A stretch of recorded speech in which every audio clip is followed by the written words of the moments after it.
Hello, everybody. Welcome to Success Defined. I'm Ben McDonald, and today we are joined by Kevin Quat. Kevin is the owner of Absolute Island Management, which manages over 400 real estate properties in the South Carolina, Georgia markets. Kevin, thanks for joining us. Thanks for having me. So we were talking a little bit before the show, and I want to jump in with kind of the motivation of getting into property management. So before we go into any specifics about business, can you give us a little background and a little story of kind of how you even got into the situation and what led to that opportunity? Well, happy to, yes. In 2003, I graduated from Emory University, and I needed a job, to be honest. I spoke Spanish fluently, and I had a close family friend who was connected to a multifamily real estate firm who set up an interview. The interview was actually with his wife, and she put me through the paces like I've never seen. I thought I was a shoo-in, and then I was nervous afterwards about whether or not they were going to make me an offer, but they did. And I started at a 640-unit apartment community in Norcross, Georgia, speaking Spanish 80% of the day. Wow. We were moving in 40 a month, moving out 38 a month. It was a revolving door. We were turning the units. We were fixing the units. There were some evictions, unfortunately. But it was a C-class C property. And that truly just gave me an exposure to a volume of transactions and procedures from how large multifamily developers, apartment managers run large REITs. They weren't a REIT, they were private, but how they run their operation, how they set up their teams, how they set up their staff, what their procedures are. And I started as a leasing agent and was doing very well. I was one of the top agents in the firm. And they had, I don't know how many employees, a couple hundred, I think. Not all leasing agents. I wasn't at the top of a couple hundred people or anything like that. But so they started bringing me along and brought me into some of the accounting aspects of stuff. And I'm a math guy. I'm a numbers guy. So that was right up my alley. And then from there into an assistant manager role, into a manager role, to a multi-site manager role. And then the condo craze was going on, and the development team said to me, "Hey, Kev, you want to work with condos?" And that was the cool thing to do because they had all the money. They were doing all the fun stuff. They were throwing the parties. They were having the sales meetings. That's where the company was generating its cash because that's where we were in the cycle in 05, 06. Okay. Yeah. The property management side is really all the time, right? Someone needs a place to live. Someone needs to collect the rent. Someone needs to handle the maintenance. Someone needs to sign the lease. Someone needs to show the property. That is almost market stable. Okay. And then the condo side was doing well. So I started working with them, and I was working on accepting units from construction. I was going through large towers in Buckhead, garden level condos in Dunwoody, and just getting the exposure to condo conversions, condo sales, condo walks, setting up regimes, working with boards, writing budgets for them. And that's pretty much how I got started in real estate. Yeah. So let's go back. You're fresh out of college. You say you're looking for a job. Was real estate an attraction for a specific reason, or is that just kind of where the relationship was of where you thought you had an in? Real estate was attractive for me because it involves a multitude of personality traits that I have. The ability to speak with almost anyone and not necessarily be nervous about it. I was blessed with that. I make friends where I go. I just smile and say, "Hi, I'm Kevin." And, if you don't like me, I'm sorry, but I like you. I just want to be friends. I think it's the Libra in me. And then, it felt good. It was you could do good work. You could help people. You could improve their experience.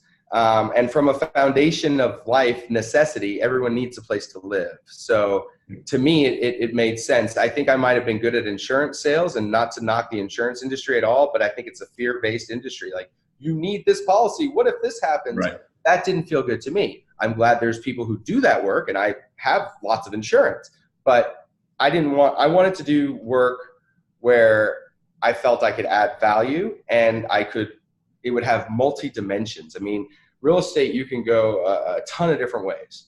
And I think I have my hands in just about, I don't have senior, and I don't have healthcare like housing yet. I haven't delved. I haven't delved. I don't have that one yet. We'll say I don't have that word yet either. Okay, so go back to what you said of finding what fit your personality and kind of your strengths. So that also leads into another thing you said of you were one of those top agents, even starting out, right? You're green. It's not like you have 20 years of experience in real estate. What were those attributes that set you apart from other agents? I was working in the South, but I was born in Manhattan, okay, New York, and I'm driven. You know, if we're going to be at work, let's do it. Let's not just sit there and play on Facebook, which I'm sure, I don't even know if we had Facebook back then. I'm getting old, but you know, I'm sure there were times when I was just tired and I just sort of played Minesweeper or something. But for the most part, let's make a list. What needs to be done? Let's get after it. And so for me, I think that was one of the ways I was able to excel. Was I was just motivated. Let's do it. What issues do we have? We have down units. What's wrong with those units? Why are they just sitting there down? Let's go walk them. Let's make a list. Do we have a list? Have we gotten pricing? Have we submitted it? What's it going to cost? How many months until we can get that money back if we were to spend it? Who do we have to present to pay for it? You know, let's get these things going. So I think there was that coupled with, you know, the closing of a sale. It kind of gets you high. It's like, it's fun, you know? So when you see in someone's, when you're talking with someone and you see that their needs can be matched with what you can show them. Yeah. What you're offering. It feels good. You know, you're helping them, you're making money. It's a win. So, you know, when folks would come in looking for an apartment, I'd take them through it, and I was excited to be there. I was a fan of theirs. As Mel Robbins says, be their fan. I was a fan of theirs to say, let's help you get a place. Let's find your next home. And oftentimes when we would walk in, I would say, welcome home, you know, welcome to your next home. And, you know, and if they had some gripes, but it was what they could afford, and maybe they wanted something nicer, but it's, again, we got to be considerate of budgets.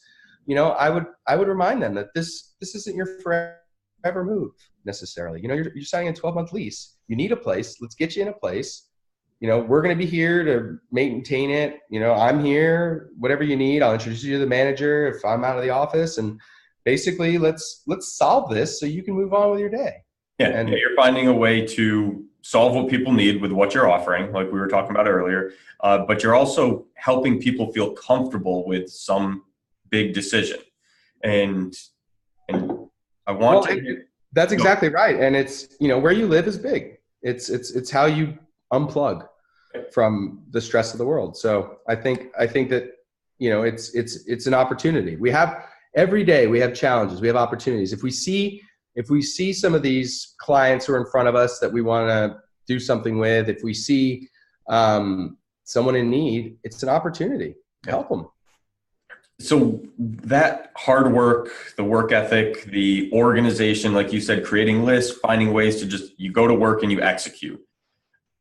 Was that innate when you were a child? Do you remember that was the way you were, or was that something developed through parents, school, something like that? As a child, I never finished anything. Okay. And that makes it even more interesting. So then to go from that being, I mean, and I'm sure most children are that way anyways, but being that way, and then what you had just described is the complete opposite, right? It takes a lot of focus and dedication. So where did you develop that along the way? That's a great question. I've never really thought about it. I was very fortunate to have parents who invested in my brain and gave me opportunity to attend Kent School in Kent, Connecticut. Prior to that, in New York City, I was at Allen Stevenson, which was a all-boys school. And I had moved out of the public school system where I was finishing my homework in class and moved into Allen Stevenson at sixth grade. And I had very long days. I had 35, 40-minute commutes. I either had to walk across downtown, and then take the train up to 79th Street, or I had to take the train and then take a crosstown bus or switch at 42nd Street. So I was commuting. And I wouldn't get home because they had sports in the afternoon. I wouldn't get home till 5, dinner, homework, books, bed, right? So I had sort of some structure from that. I had a forced structure. I didn't want to do it. And during the summers, I probably, I think I'm going to do this. I don't really feel like that. I don't really feel like that. I don't really feel like that.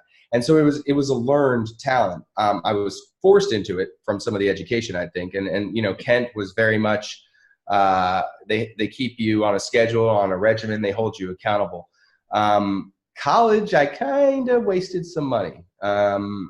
Looking back, I think I needed a little bit of a break. And I would recommend anybody who's getting burnt out in high school, what's the rush? Like, obviously you don't want to go many, many years and then you get out of the whole study mode and then it's hard to get back in. Agreed. But 6 months, 1 year, take a little travel, give yourself a break. I would recommend that, at least if I were to do it over again. Because when I first got to college, it was like, college, this is supposed to be a party. And, I don't really party anymore, but that was a big adjustment. And I bounced around. I bounced around with majors. I bounced around with different activities. But eventually I settled on Spanish. And I ended up going to Spain and studied in Spain for 4 months and explored Spain. I had to overload in classes to graduate on time because I dragged my feet. I was a religion major. I was a sociology major. I probably should have gone to the business school, to be honest, but the first year I would have had to do all the prereqs, and I wasn't as focused as I should have been. So I think once I got out of college and started working, the mindset came in as, okay, these are the working years. Let's get to it. If we're going to be doing it, let's do it. Yeah. And if we're not going to be doing it, then go play, go have fun. But what's our goal? We have goals, set goals. We have a 5-year plan, 10-year goal. I don't know. And they're moving targets. They're not written in stone. It's not a stake in the ground, but you definitely take score of where you are and where you want to be and what motivates you, and go for something that you like and get after it. Yeah, no, that's really interesting. Okay, so let's now fast forward to the story of having an opportunity in Hilton Head, because that then ultimately leads into your entrepreneurship. So describe that, and then we can jump into the actual business. So in 2006, I'm not sure I think they were called Julian LaCroix and Company still. They changed their name to JLC Southeast. Now they're Tribridge Residential. Great bunch of folks, very, very smart. They were developing a 194-unit condo conversion on Hilton Head. It was already built, and they were converting it from apartments to condos. Built in 2001. They acquired the property January of 2006, started the conversion. The conversion entailed obviously writing a master deed, setting up individual tax map numbers, and then doing a $4 million CapEx budget, renovating the exteriors, the clubhouse, the pool, the amenities, the interiors of units, turning those units as they vacating some units in some cases when their leases were up. And the opportunity came up to move to Hilton Head. We thought it was going to be a 6-month, 12-month deal. You're living in Atlanta. You want to go live at the beach for 12 months? We'll give you a free apartment. Yeah. Yeah, sure. You'll take it. So I did that. We did a huge renovation on it. I led the renovation. I had a general contractor that would report to me. I was working off of a development budget. I did not create the development spreadsheet, but I tweaked it a little bit, and it was a good one. And we were doing orders. We were ordering all the supplies. We managed all of the supplies, all of the materials in-house. Essentially, we wouldn't give that to the contractor to deal with. So we had our orders. We had our scope. We had to inventory it when it came in. I had to inventory it when it came in. So you get this whole pallet of stuff. It's like, holy crap, is it all here? Oftentimes it wasn't.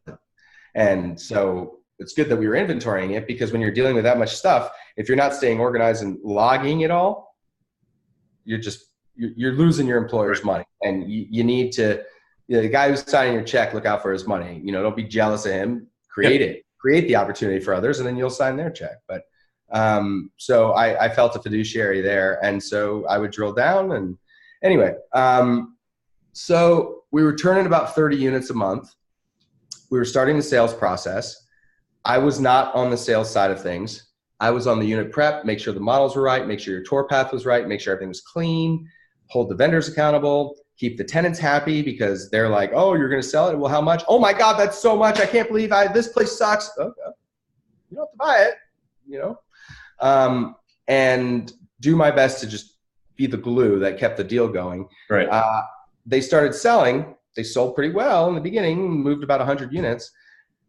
And then the sales stopped because we hit sales issue, tightening issues, lending issues, all of the issues of 2007.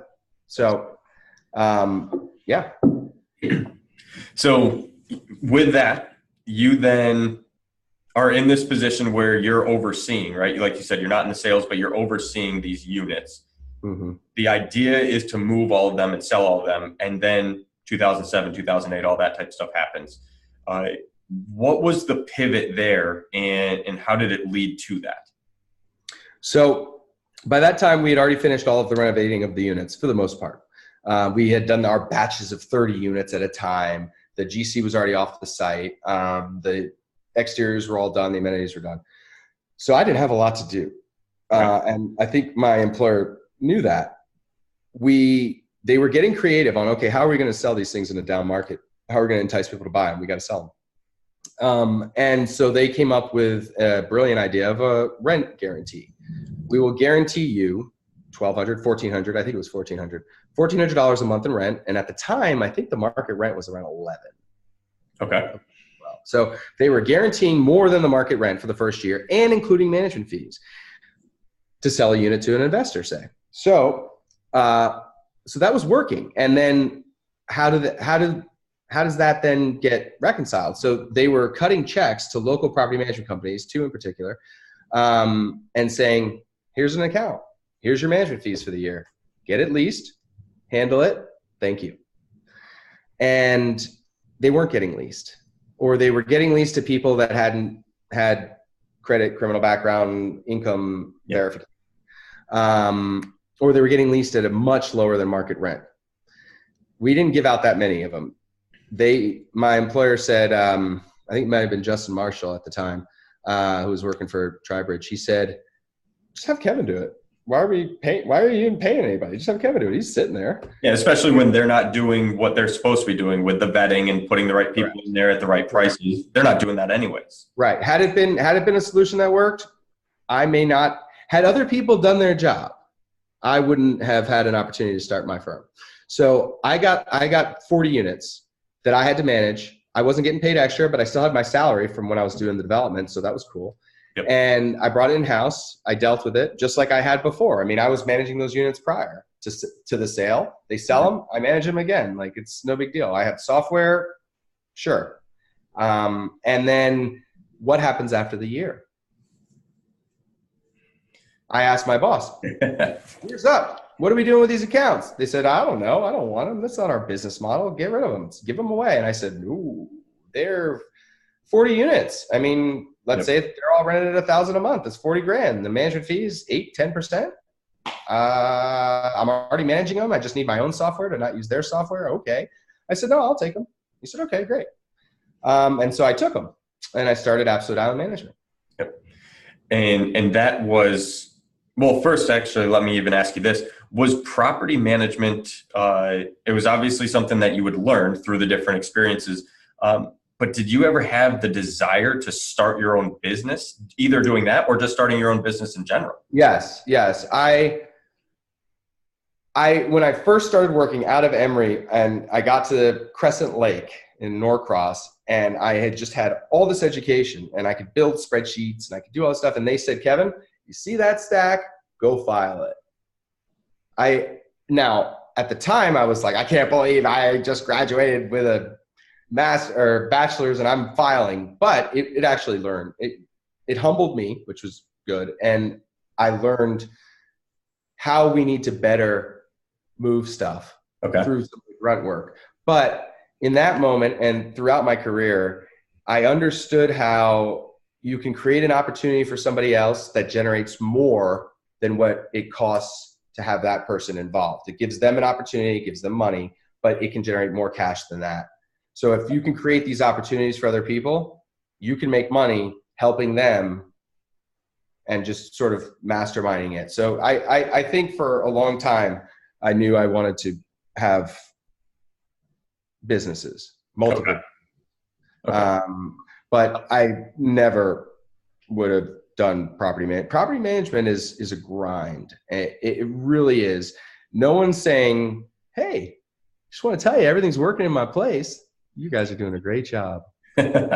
They say, I told you yesterday at 5:30 p.m. in my email, it's Monday. No, it's today at 9:02 a.m. You guys suck. You haven't fixed it yet. Sir, what did you just say in your email? It was 5:05. It's 9. We just got here, you know, but we don't actually respond that way. We say, we'll take care of it, sir. It's my pleasure. I'm so sorry for the inconvenience.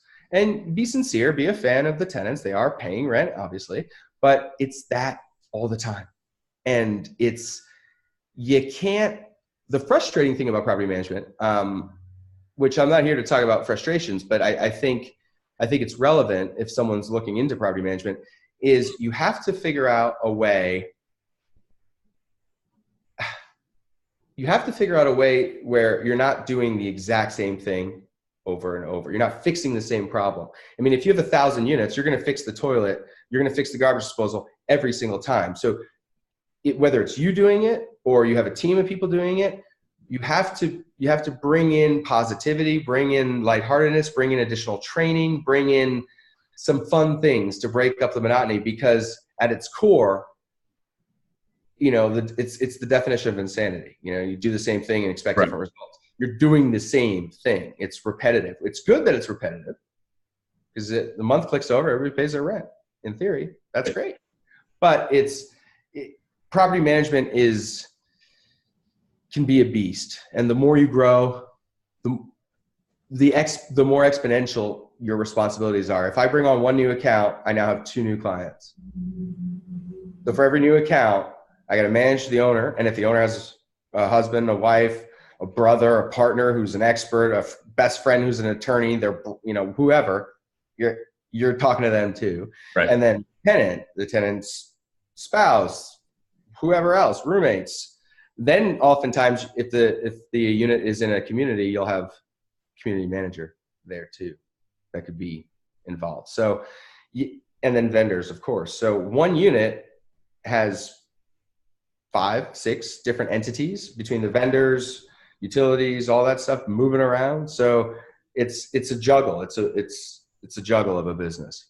Yeah. So I want to deviate a little bit from what we've kind of been going down and hit a little bit deeper on something you just talked about. So frustrations, we're not here, like you said, to talk about specifically that, but there are a lot of positions, a lot of small business owners that they don't get that appreciation. They don't get that thanks day in and day out. And it can turn into a grind. So how were you able to deal with that and really run a business and try and grow a business and maintain that motivation without somebody patting you on the back or your customers thanking you? That's a very good question. You know, we have a 5-star $5 tree in our office. Okay. So go into that. What is that?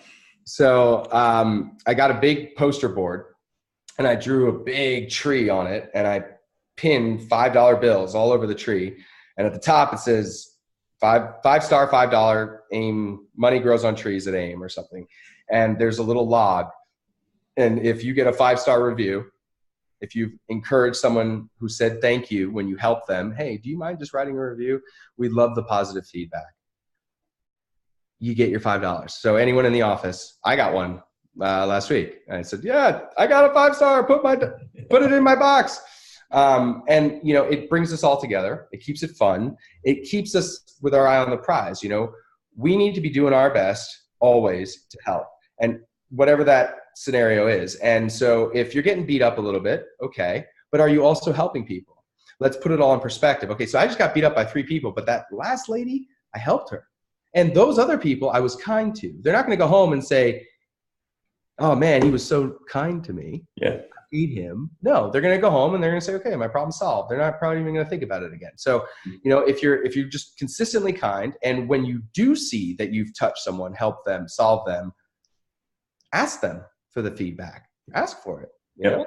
Well, and that also, ask for the negative reviews, those are going to come, but ask them for the positive ones, and take your $5 off the tree.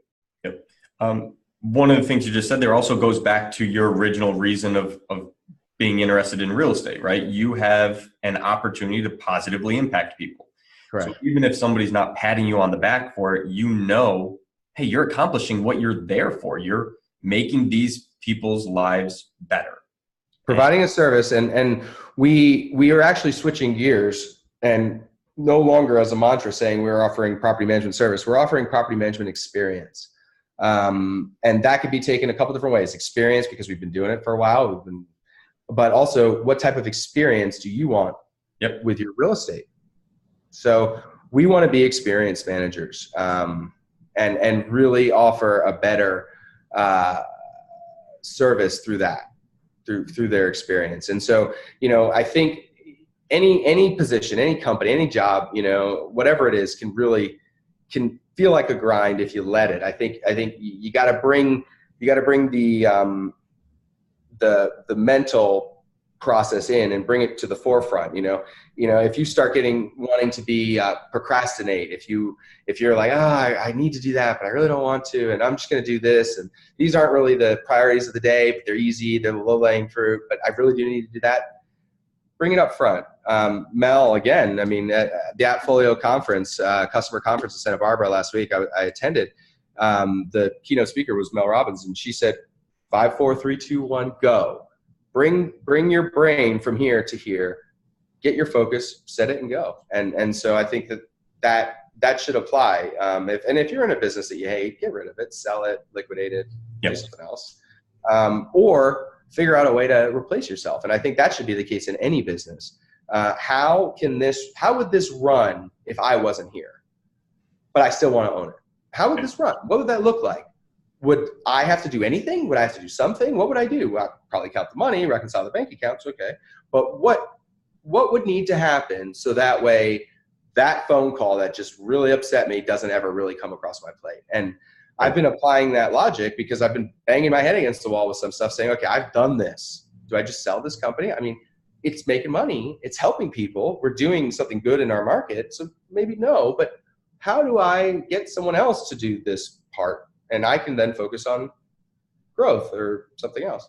Yeah, because you don't want to be the key log in your business, right? You don't want every decision to have to fall back on you, because then you're doing decisions on a day-to-day basis instead of delegating, giving people the empowerment to make the decisions that they should be making on their own. And you have to trust your team. You have to coach them, guide them. They need to see things the way you look at things, just aligned. But you got to give them some autonomy. Otherwise, you drive yourself nuts. You can't control it all. You can only control yourself. You can only control what you do. You only control what you put in your mouth. You only control what you spend your time on. You can't control what anyone else does. If someone doesn't want to do it, they're not going to do it. And so if you need someone to do something that's on your team and they're not doing it consistently, they're not the right fit for your team. Sorry, find someone else. And staying with toxic things like that because you don't want to look at it, 5, 4, 3, 2, 1, go, Mel would say, fix it, get after it. Yeah. So when you first started your firm and you had the 40 units, were you on your own? Did you have other employees with you? How did that look at the beginning? So I had other employees working for me at that property because I was still an employee, and I was luckily able to do a bridge thing. So I took on those 40 units. No one else was helping me on that except for a business partner I had at the time, and that was behind the scenes. And I was doing the property management of it. Then some of those owners said, Kev, you guys are doing a great job. Can you manage this property over here? And do you do anything outside of that community? Can you do over here?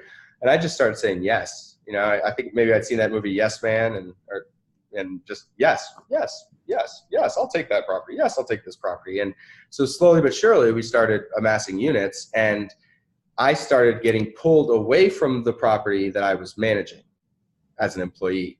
And that didn't feel right to me. So I raised my hand to my employer. I said, give me a pay cut, but don't expect me to be here 40 hours a week. I'll make sure my site works. I'll make sure all the issues are handled. I'll make sure the vendors are doing their thing, but I don't want to physically have to be here. We worked it out. That was fine. So then I had a little bit more freedom, but I still felt obligated to do right by my employer because I was a fiduciary for them.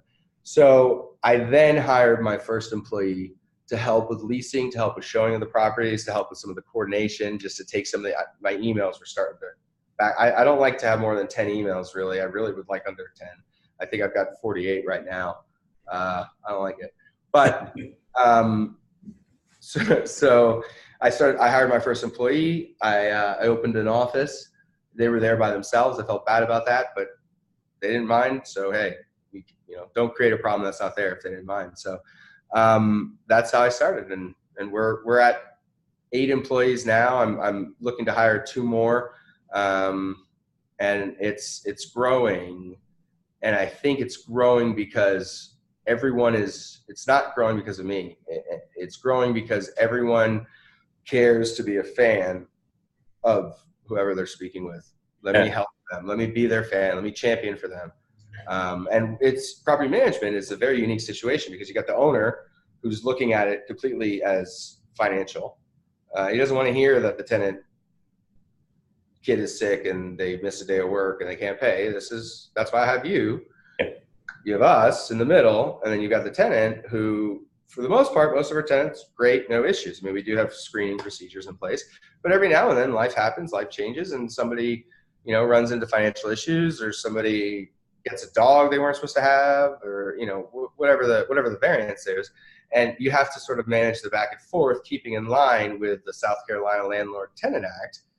Our lease mirrors that, so that's good, but there's certain things you can do, certain things you can't do, and so you do your best to keep everyone on the same page as sort of the mediator.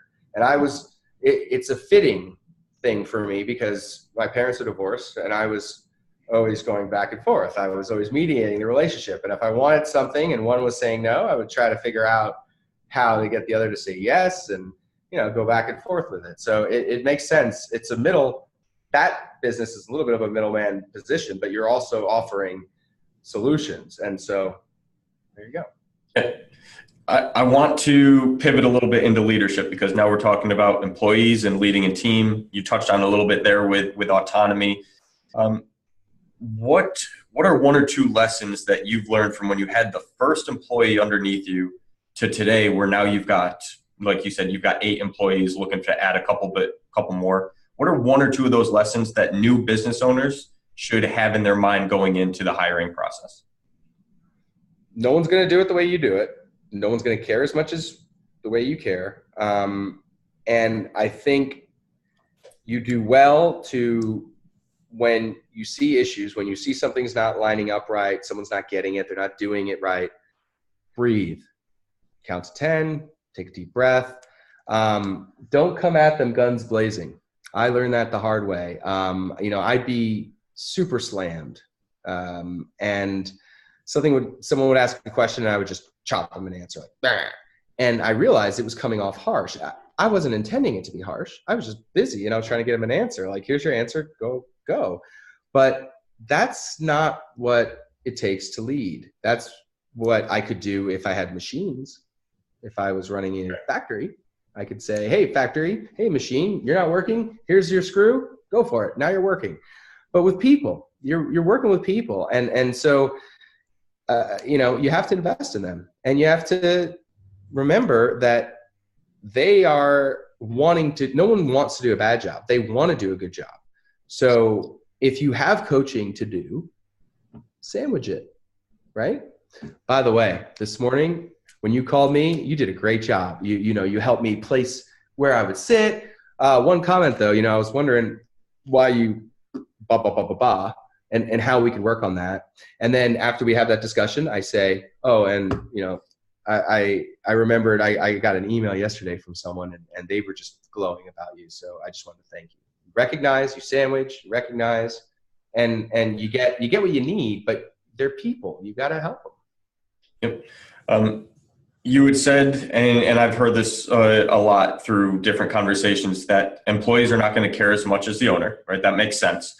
How do you motivate your employees to stay loyal to you and the company, to give it everything they have, and really be invested in the business without being an owner like you are? I didn't used to do this the right way. I used to just look at them as, I don't want to say liability, but as an expense on a P&L. Okay. And then I realized that without them, I'm doing that work. And that seems obvious, but it changed my approach. And I started seeing them as people, not as machines. And that was my mistake. Again, I didn't go to business school. I learned business in the streets, if you will. Yes. So for me, that was a learning curve. And so what I've started doing a couple years ago, I think, probably 5 years now, is investing in them too. They're showing up. If I'm a fan of theirs, if I'm training them, if I'm teaching them, coaching them, spending time with them, recognizing them, they're going to do better with the client. They're going to do better with my customer, with whatever the issue is. They're going to be happier. They're going to be happy to be here. They're going to be a fan everywhere they go. I work for Absolute Island Management, and I love it here. These guys are doing great. We're doing fun stuff. And that's true. We do fun stuff. And it's a result of investing in them. I mean, everyone on our team I sit with periodically, and I ask them about them, right? Like, this meeting is not about me. It's not about AIM. It's about you. How are things going? Where are you seeing challenges, both in work or at home? What's going on? Share with me, because I will invest back into them. And I think it's a partnership, even though they don't have shares. They have the stake. So I think you got to invest in them, and you got to show you care, and you got to mean it. These are people who are helping you. If they weren't doing it, you'd be doing it.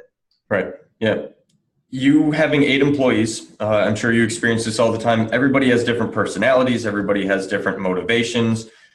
What have you learned along the way to where you can optimize the individual and be able to motivate them on an individual basis, not just as an overall blanket 8-person team? Well, I mean, you do got to get to know them. You got to invest your own time and energy in getting to see what motivates them. I mean, I'd say when you're first bringing someone on, or even if you have a team, if you don't know the answers, do it. Get a form filled out. What's your favorite ice cream? Best trip you've ever gone on? Why? And run through some questions. Get to know these people. I don't think that there's like a blanket answer to that. I think you got to know your team. You got to understand, what they like, what they don't like. Always remember birthdays. Put it in your calendar. Put it in your Google Calendar. Have a reminder pop up. We get cards for everyone. Signs a card, and we get a cake, and we all sing, and it's fun. And I missed one, but I was there on FaceTime because I was out in California, so I FaceTimed in, and we all sang to Ted. That was last week. We sang to Ted, and we posted it on Facebook, and we tagged him, and all his friends said, "Happy birthday, Ted! You're looking great." So, be a fan of theirs. Yeah, and that is the answer. The time that you take to sit down and get to know them, both before they're actually employees and along the way, that's allowed you to really figure out what their personalities are and why they're there working for you and what gets them up excited in the morning. Very true. And I'd like to also add that, I'm accessible. Like, if they have a question about work or personal, and I tell them, if you run into a snag, I mean, I'm a problem solver. That's first and foremost, I solve problems. So if you run into a snag and you want my opinion, shoot me a text, call me. Yeah. Happy to help. So I want to talk to you a little bit about growth of a business, because you were in Hilton Head, then you said, okay, if somebody asks you to take another place, you'll hop around. So then you went from Hilton Head to what, Bluffton, is that correct? Correct. Okay, so first let's go into, how did you discover Bluffton? So Bluffton is the town, super cute town, right in front. You pass it as you go to Hilton Head, and obviously I'd started on Hilton Head. Hilton Head's got the beaches. Bluffton does have a little beach all joy area, but So I was working on Hilton Head. Hilton Head makes a lot of sense from a geographic standpoint for managing real estate, for real estate, 12 miles long, 6 miles wide, tons of properties, easy to get around. We started expanding into Bluffton, and I was picking up some units. That was great. I'd been to the downtown area a little bit. That was great. But I wouldn't say I knew Bluffton yet.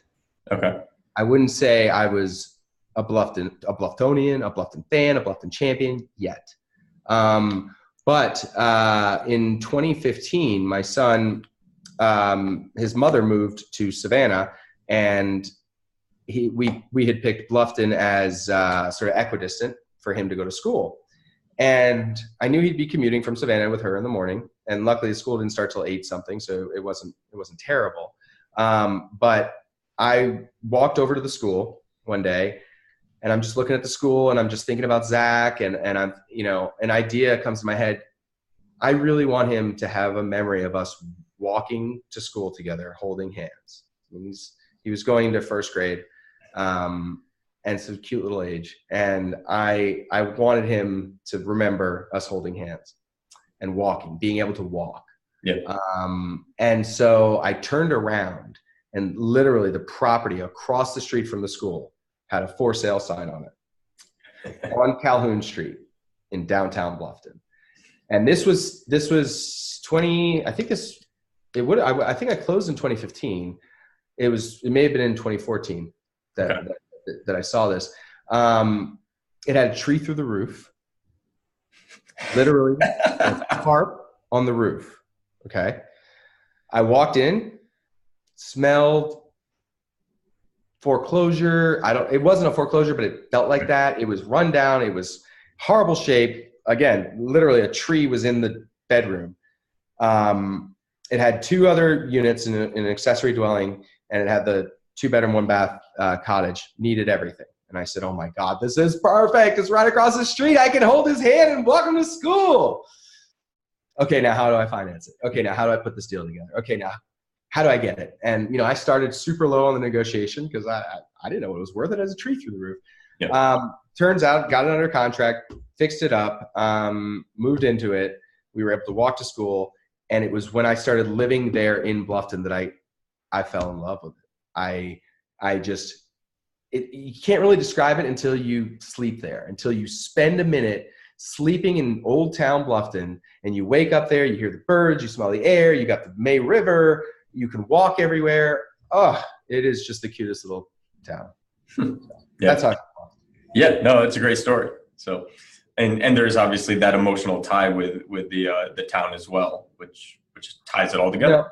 Yeah, the town government at Bluffton does a phenomenal job. I mean, they are tasked with a lot of different personality types. You've got residents that have been there forever, who some like what's happening, some don't, right? Some don't want change, some don't want development, but they're not buying up the land, and there's some land for sale, so someone's going to buy it and it's going to fill in, right? That's what happens. Urbanization, and we are a town. Some love it, some don't.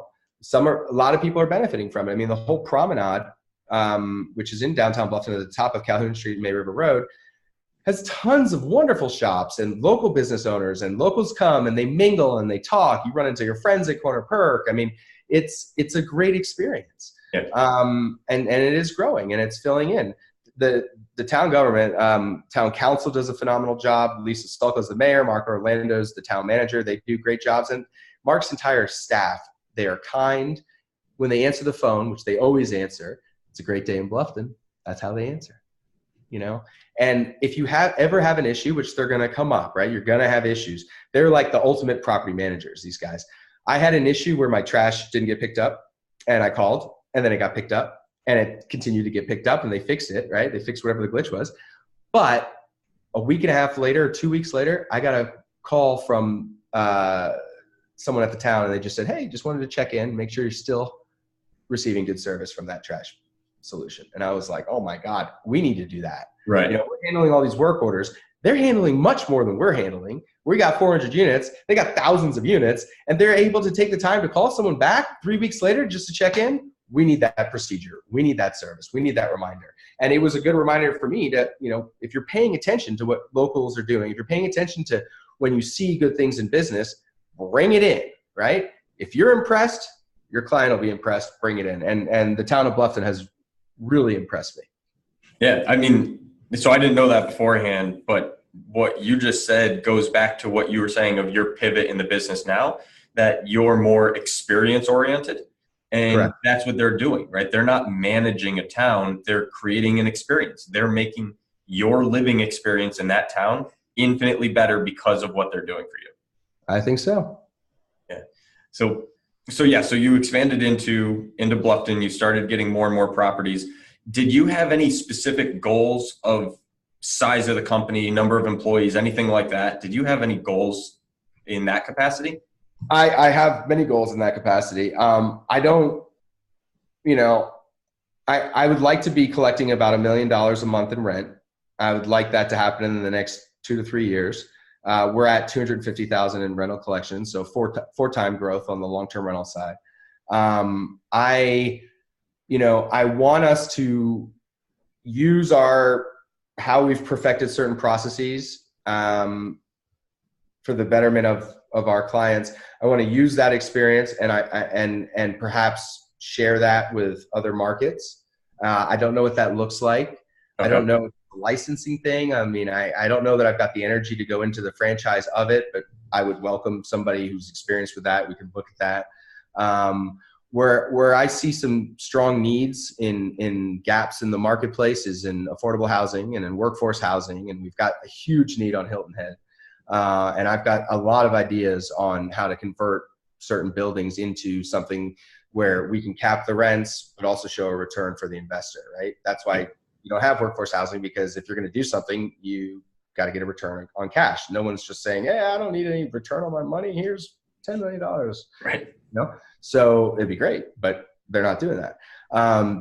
So I see us as going into workforce housing management from a development standpoint and a property management standpoint. That's a big goal that Diedrich, our new property manager in charge, and I are modeling. We're actually meeting later today, specifically about workforce housing, identifying properties, identifying the moving parts, figuring out what our equity raise will look like, and building the spreadsheet models. I'll be building the models on those.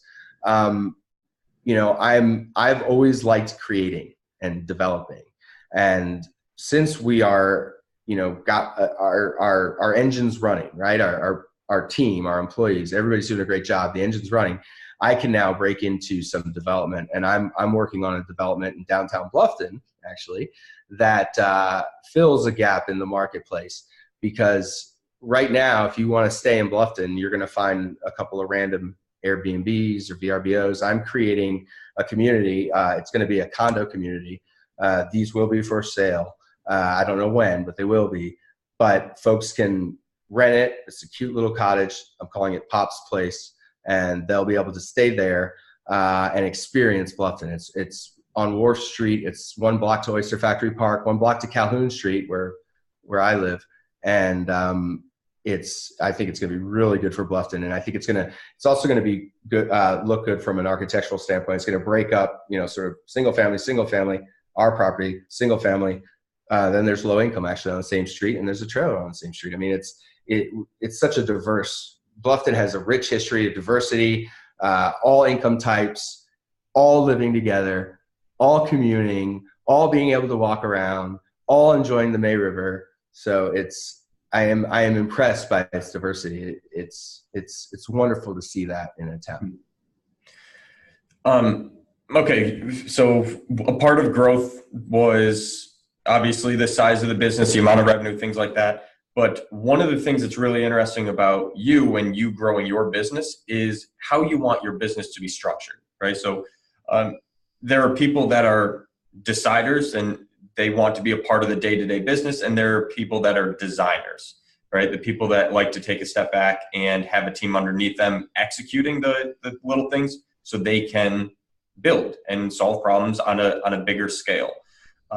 So talk about kind of what you want your business to look like and where you see your role in that business going forward.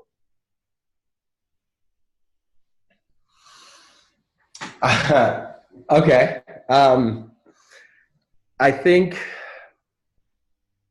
my role should be in the visioning, in the broader stroke, the bigger picture. But I don't want to be so incredibly removed that people don't feel like they can call me or reach out. I'm still Kevin. I'm the same old guy. And if tomorrow everybody said, we quit, I'm going to be the one answering the phones. Hey, this is Kevin. Yes, I'd be happy to show you that property. Yes, hi, this is Kevin. I'd be more than happy to fix that toilet. I've done it. I've done every single role in my firm. I'm not above any single role. When I go walk a property, if I see trash, I pick it up. We are all in this together. No one's above anything. I never tell anyone they work for me. Everyone works with me. So I want to be leading, directing, creating, encouraging, developing, nurturing. I want to be in those two roles, which will be not necessarily the on-site answering the phone, but I'm not above that. I mean, we got to do what we got to do. So I don't know if that answers your question, though. Yeah, no, a little bit. So let's just go deeper into that, though. So you don't see your business as you're managing 100 people, right? You want a team underneath you that they then can have a team underneath them, right? Is that how you see that structure of your business as you grow more and more? So as we grow, I mean, I think ancillary, secondary companies spin off. They make sense. You know, if we have a ton of units, we should be offering landscape service. We should be offering some of the other stuff potentially if we can do it well. If we can't do it well, then skip it. But yes, I want to work with. I almost want to be on a board, and you know, we've got certain specific tasks, and then there's people and committees almost that then execute. I think that that's probably a better use of my time because, you know, I'm then not drilling down to the micro level. But I think, you know, when you have a problem, solve it, yes, but how can you create a solution so that doesn't happen again? How can you create a procedure, a policy, or verbiage in your contracts, or whatever the case would be? I think about things from that perspective to try to sharpen all the pencils. So then they're sharp for other people to use. I mean, you know, in business, I have been up to this point shoveling the dirt, not creating the shovel, right? I can create the shovel. Billions of people could use my shovel. That's a good way to make a lot of money. Create the tool, let them use it. The software company, AppFolio, these guys, they create a tool that I use. Their software has no data in it that I don't put in, and I pay them well every single month. And now I can't leave them. I wouldn't want to leave them. It's a great product. But, you know, create the tool for others. So I'm trying to apply that, even though I'm in a service industry and I don't own a lot of these assets. I mean, I own some, but I don't own a lot of the investments we manage. Create a tool. So if the tool can be our service, our experience, our procedures, and then others can execute and bring on more business and share that culture, then we can really grow. If I'm doing all of the sales calls, how many sales calls can I really make? If I'm shoveling, if I'm doing the service, I have a finite time. You know, and it's similar to investing in real estate. You know, they say you can buy as many properties as you want that positively cash flow $1, but don't buy a property that negatively cash flows $1. You could own an infinite number of the ones that make $1, and you're going to run out of money at some point for the ones that lose $1. So, you know, it's the same sort of approach. Like how can we, okay, I see that we have a problem. And so every problem that comes at me, I try to think, solve it as quickly as possible, but how do we solve it so it doesn't ever happen again? Yep. Yeah, no, that's a perfect analogy. Creating the shovel versus being out there, you're the one using the shovel. Because when you're the one using the shovel, you're involved in the micro decisions that caps your ceiling, right? It puts a ceiling on what you're capable of doing. So no, I think you summed it up perfectly there. That's great. And part of that too is everybody's going to have differences in what they want and what they view as kind of successful for them. And obviously the show of this being Success Defined, I want us to go in a little bit into more philosophical type looks at this. So how do you define success for yourself?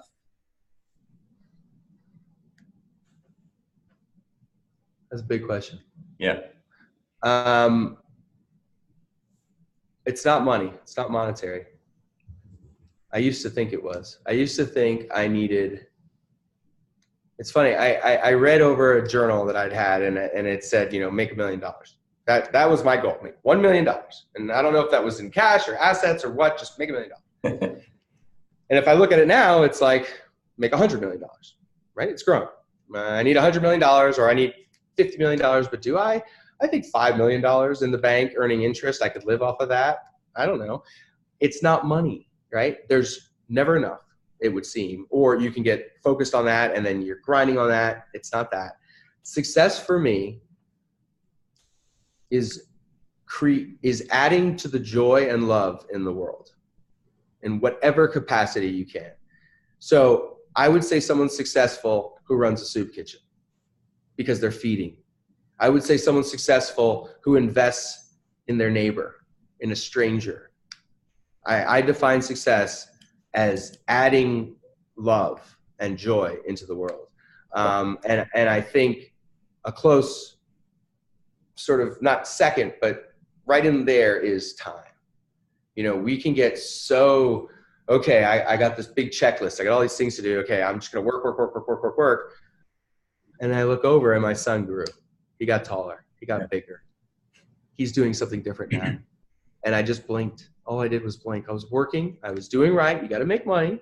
And I've explained that to him sometimes. Daddy's got to work for 1 hour, and then we'll go outside and we'll play in this, wherever. But I think it's time. It's fleeting. We don't have a ton of it. So let's be specific. When we are going to work, let's get after it. And then I think it's truly seeing how you can add to someone's smile. Because if you're making people smile, you're very successful. Yeah. No, I think that's a great answer. So going further on that, how have you maintained those priorities that are most important to you, right? Spending the time with your son, making sure you're impacting other people. How have you maintained those priorities? I don't know. I don't know that I always do. I don't think I always do. Yeah. I know I'm not perfect with it. I know I'm learning. I'm growing. I'm doing the best I can. And that's, I think, recognizing your own imperfections is okay. Recognizing you're not going to be perfect is okay. Keeping it as a goal, keeping it as something that's important to focus on, that should get your attention. And I don't know how you do that. Maybe it's a sticky note on your mirror. Maybe it's a note in your car. Maybe at the bottom of every to-do list, you write, say something nice to somebody. I don't know what works for others. For me, it just comes up. It pops in my head. Put your phone down, Kevin. Pay attention to this child. Not that I'm not paying attention to him, but encourage him. Hey Zach, let's turn off the TV. Let's go for a walk. No, I don't want to. Come on, we're going. Invest in him. Invest your time in causes you believe in. And you just do it. And you know what? Sometimes I block it. I block time on my own calendar. For me, maybe to go work out. I only did that once this week. I need to do it more. But, I blocked time yesterday. I worked with Gloria, the treasurer, for a nonprofit, and helped her get some stuff aligned. Block time to help. Block time to do good. It's not about, success is not about the money. And for the longest time, I didn't understand that. And I'm glad I see that now, because you could have all the money in the world and be incredibly lonely. Right. Yeah. So I've got two more kind of more philosophical questions that we can finish up on. The first one's, what's one thing that you see today that you would change? Relative to what topic? Could be business, could be life. It's anything that's kind of sticking in your mind that if you could just go out there and make a change that would positively impact people, what would that thing be? Should have prepped me on that. That's a big one. Yeah, I like not, because I'd rather hear what comes to mind instead of giving people an hour to think about it. Sure. No, I get that. What one thing could I change? But in business? Sure. In business or in personal? Either one. Whichever one you prefer. And we can move on to the next one if you want a little time to think of it. Well, I would change so much. Yeah. If I were the creator of the world, wouldn't everyone be happier if they all just listened to me? I'm just kidding. Just kidding. I don't have all the answers. I don't know. Here's what I know. I know that I don't have all the answers. I know that I'm not the expert in a lot of stuff, maybe anything. I know that if I just listen more, which is tough for me, I like to chat, I like to talk. If I listen more, I'll learn more. So I perhaps the answer, I'll give you an answer to that, and then we can go to the other question. Perhaps the answer to that is, if I could change one thing, it would be to remind myself to always ask in any scenario, what would love do? What would love do? Let me approach this problem or this person that's coming at me for whatever reason. I'm developing Pop's Place. A lot of people love it. Some people don't. What would love do? How do I address this person? I don't want to make them wrong. I want to hear them. I want them to feel heard. I don't agree with them, but what would love do? Come to each challenge with that. Each employee who's upset, who's not doing a good job or is doing a great job, and you want to embrace them more, come to each challenge with that and encourage others to take that approach, because then we're all successful. Yeah. See, that's why I like not prepping, because that was not a logical answer. That was an answer from the heart. So I love it. What a perfect answer. All right, last one. You and I are having a conversation like this 3 years from now. What's happened in those 3 years where you can look back and say that was a successful period in your life? Again, personal, business, either one is completely fine. I married the most beautiful woman I've ever seen. Her name is Danielle Brydong, and I want to change her last name to Quat. I've given her, or we've discussed rather, a date. It's probably going to be in 2020. So 3 years from now, okay. that'd be something. The date we've picked is 8/4/20. It's a Tuesday, which, it's going to be Saturday. I like the numbers of it. I like the 8/4/20. I like, 8 divided by 4 is 2. 2 divided by 2 is 1. There's 2 of us. We're coming to 1. I don't know. I like the numbers of it. So I think that'll be it. We haven't picked a place yet. So there's that. That's going to be huge. Also with Zach, Zach will be 11. So he's going to be into a ton of stuff, even more so than he is now. He's very much into baseball. School's good for him, obviously, but I think it's not as challenging, but it's as it needs to be, but it's a fine line, because if it were super challenging, then he wouldn't want to go. He'd be motivated. So I think it's probably okay still, but I'm hoping that, he really responds well to, the curiosities that he has, and I can encourage him to explore those curiosities. So I will have been exploring with Zach, reading, traveling with him. Danny and I will be wed. And as far as from a business standpoint, I've got models, I've got goals, I've got thoughts. I want to be spending my time adding value, both in real estate and in employees and people.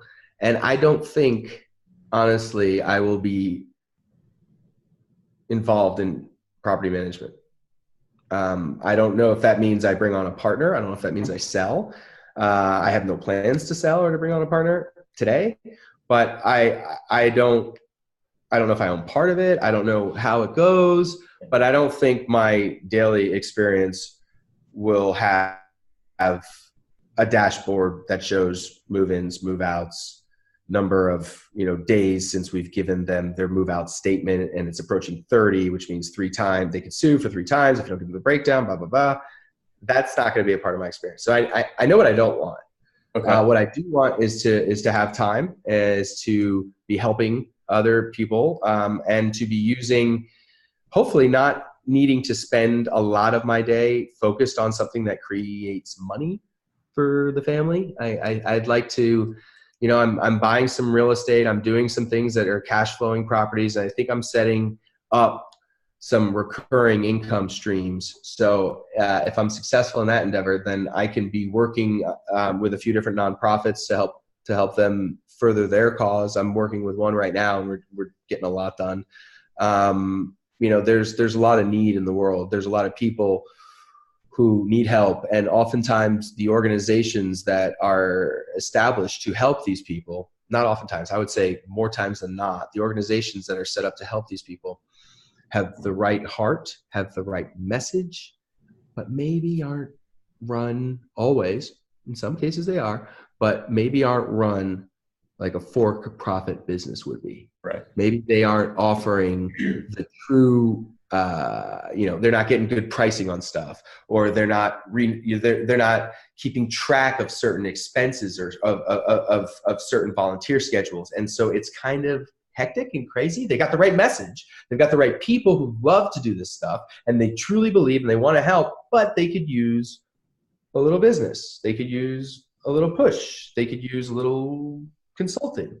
And I think in 3 years' time, I will have phased out of the problem solving for property management. I hope I have solved those problems. And I will be phased into solving larger global problems that can affect the world. I mean, what mark are we leaving? What are we leaving? Yeah. We have only so much time. These are the working years. When I'm 70, 80, I'm probably not going to be traveling the world like I can now. I don't want to pack a bag. I don't want to get on a plane. Now it's like, oh yeah, let's get on a plane. Yeah, cool. I got my AirPods and I'm rocking in the, I'm rocking in the security line, and people are looking at me and I'm like, hey, but I, leave a mark.